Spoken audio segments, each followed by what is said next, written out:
saying. James Price is here, former government advisor. James, very good morning to you. Good morning, Mike. Just extraordinary to see that they keep trying to find ways to make new kinds of history. We'll have, the first Undersecretary for Paperclips making a speech without notes next, all this sort of Right. stuff. I mean, can't we move past this and start talking about the awful content of what that budget's going to be like? Exactly. But the trouble is, whenever you see Keir Starmer with that rictus grin, you know that there's some bad news coming. But he goes, women and girls will be joyful of watching it. He did have the same face when he was announcing the theme park, which is apparently now going to be kiboshed by some travellers who are refusing to move out of the area which they want to develop. And then, of course, the most recent one, when he was in Lidl's, saying how excited people were about his new deal with the European Union, because he said they could go to Europe and get through the e-gates with much ease, and it won't be so difficult for them to go on holiday. And you're going, are you actually living in the real world? What on earth are you thinking? It's quite extraordinary, isn't it? I mean, lawyers are supposed to be good at public speaking. That's what I always thought. You see Ron Paul of the Bailey and criminal barristers managing to convince juries that what their own eyes had shown them wasn't what they'd shown them. Yeah. Starmer seems unable to pull off the same trick. I think we're all too wise now to politicians of any colour or creed who are only red, blue, whatever, light blue, all the rest, who will try and just do these sort of short sound bites. And I think it's not just about the kind of bad media management that we've seen of the sort of Alistair Campbell years or anything. I think that short little clips like that and little kind of cuts for social media have made it even worse. It stops politicians being able to actually think deeply and seriously and think about second-order consequences of what they're saying. It's all very well to go, right, now, Chancellor, you're going to go up on the telly and you're going to say, we're going to raise this tax and it's going to bring in X amount of money. And they go, okay. And they go exactly as you said, Mike, like a robot, and go, well, this will raise another £10 billion.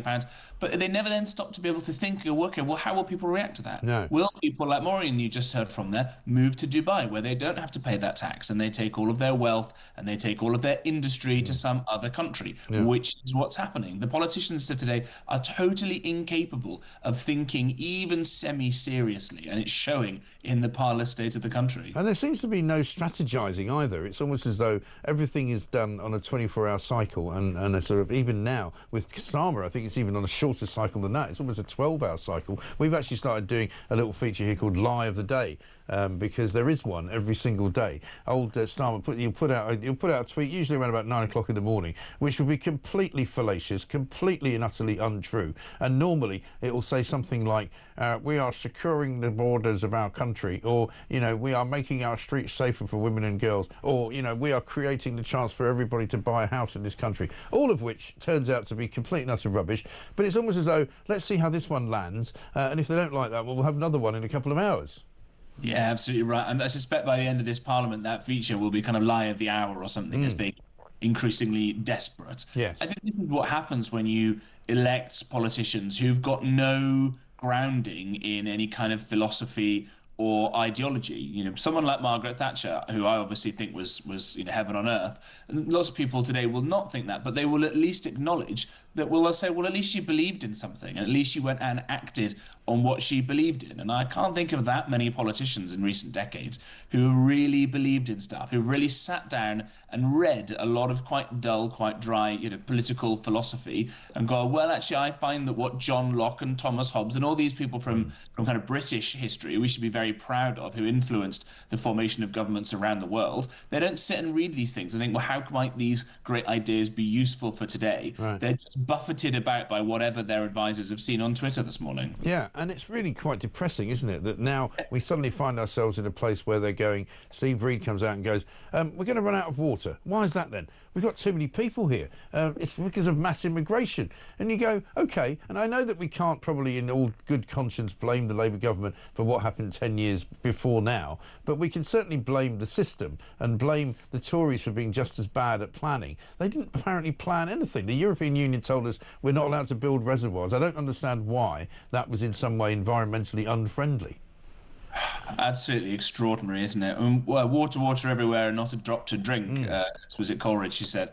They won't have heard of the Ancient Mariner.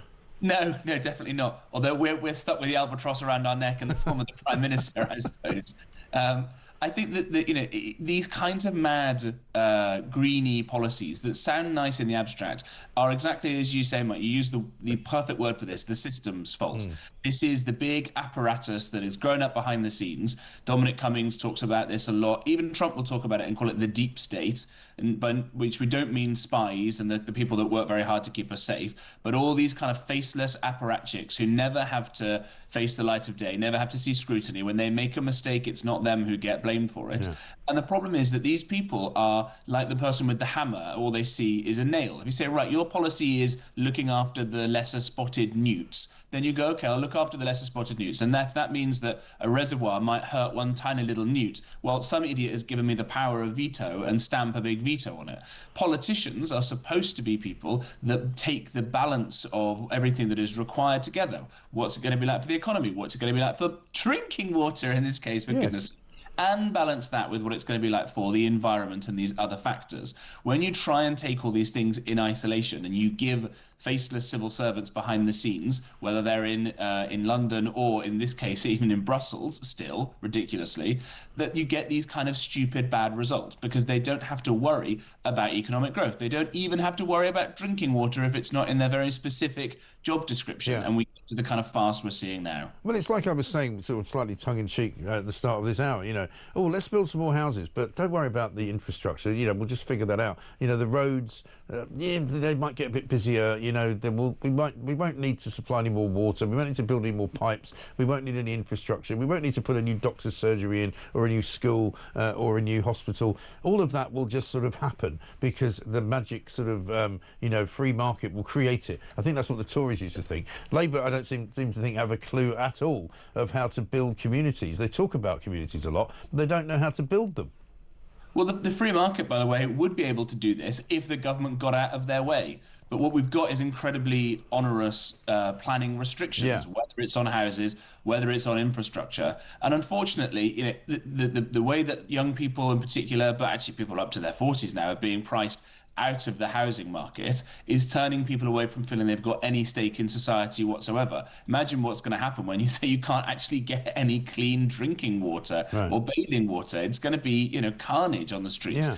You realise that people have been priced out of all of these sorts of things because a couple of people like to keep their pretty view. I'm afraid we have to get proper houses built, proper infrastructure built, or not only are young people going to become communists, it turns out we're all going to die of starvation and drought and not being able to drink water. But again, which again, I mean, you take another aspect of their policy at the moment, and that's their attack on farmers. It don't seem to have worked out that if you continue to attack people who grow the food in this country, they will stop growing the food in this country, and we might actually have to import all the food, and then that won't be good either. Right, and this is the bit that really gets me. I believe in the free market. I believe in the in free trade and all these sort of wonderful, cuddly things that used to, until very recently, work very well.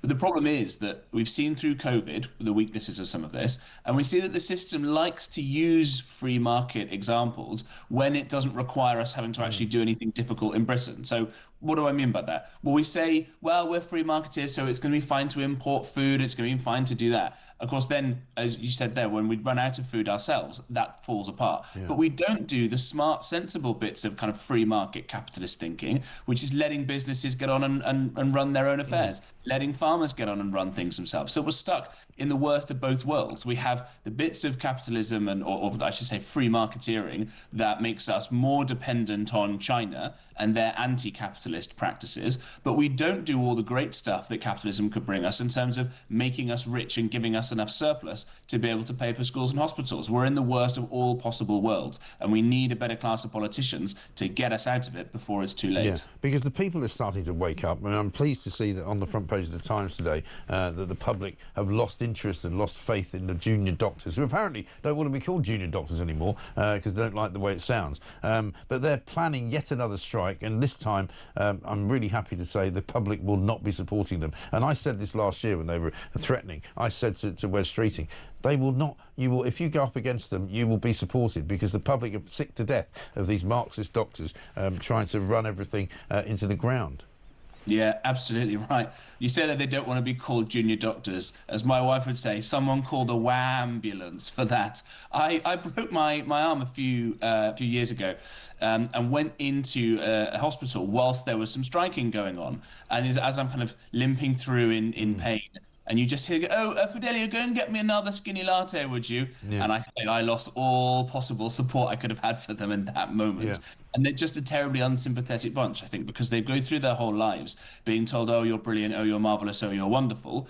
And they realize, well, actually, like, maybe you actually should do some work in order to justify that. Yes. I do think that there is something we should be doing about pay for doctors who work hard and who don't strike, which I think is sort of breaking their Hippocratic oath, because we're seeing a lot of people now, British people, we pay to train up, then disappearing off to Australia to get paid more. And if the market therefore offers that, we should do something about it. But you know that the British Medical Association, which sounds very proper, but is basically just the trades union for these people, they campaign against lifting the cap that we have on the number of young people, young British people, who can train to become doctors. Right. There are more people, more kids, more 18-year-olds who want to train to become doctors than we allow to do that. They got to go off and do something else and ruin their dreams. But then we go, oh, actually, we haven't got enough doctors. So we import doctors from the third world, who are presumably they're also needed. And by the way, they have higher rates of malpractice and things like that. Again, just completely stupid. And we're shooting ourselves in the foot here. And we allow it to continue because nobody knows how to fix it, which is the problem. James, great to talk to you. Thank you very much indeed.